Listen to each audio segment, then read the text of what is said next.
बिसहर के अंगना चंदन केड़ गछिया, चंदन केड़ गछिया से ताही तड़ना। कोयली बोले मीठ बोलिया से ताही तरना। बिसहर के अंगना चंदन केड़ गछिया, चंदन केड़ गछिया से ताही तरना, से ताही तरना। कोयली बोले मीठ बोलिया से ताही तरना।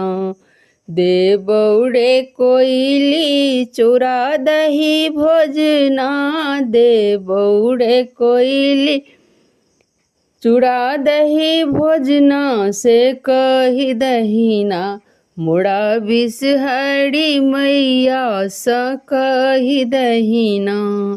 तोहरो के बिसहर सुबे दूध केड़ भूखल से, दूध केड़ भूखल से गेल हेतीना। वो तो गोलबा के अंगना से गेल हेतीना। ओ गुअरबा के अंगना से गेल हेतीना। बिसहर आंगन माँ चंदन केड़ गछिया, चंदन केड़ गछिया से ताही तरना, से ताही तरना। कोयली बोले मीठ बोलिया से ताही तरना। दे बौड़े कोयली चूड़ा दही भजना, दे बौड़े कोयली चूड़ा दही भोजना से कही दहीना, से कही दहीना।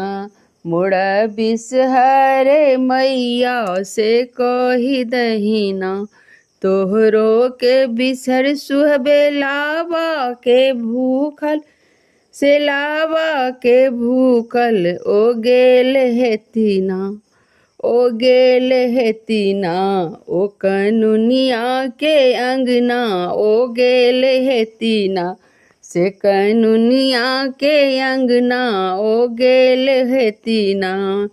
बिसहर आंगन माँ चंदन केड़ गछिया, चंदन केड़ गछिया से ताही तरना, से ताही तरना। कोयली बोले मीठ बोलिया से ताही तरना। तोहरो के देबो कोयली चूड़ा दही भोजना, तोहरो के देबो कोयली चूड़ा दही भोजना से कही दहीना। मोड़ा बिसहरी मैया से कही दहीना।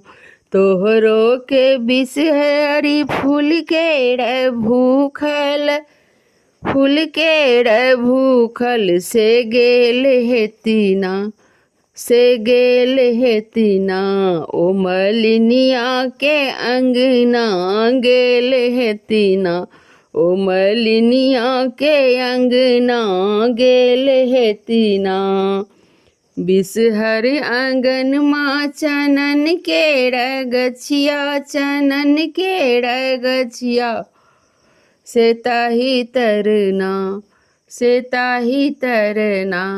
कोयली बोले मीठ बोलिया से ताही तरना।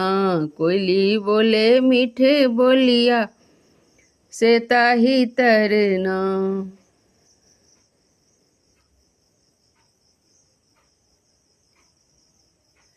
धन्यवाद।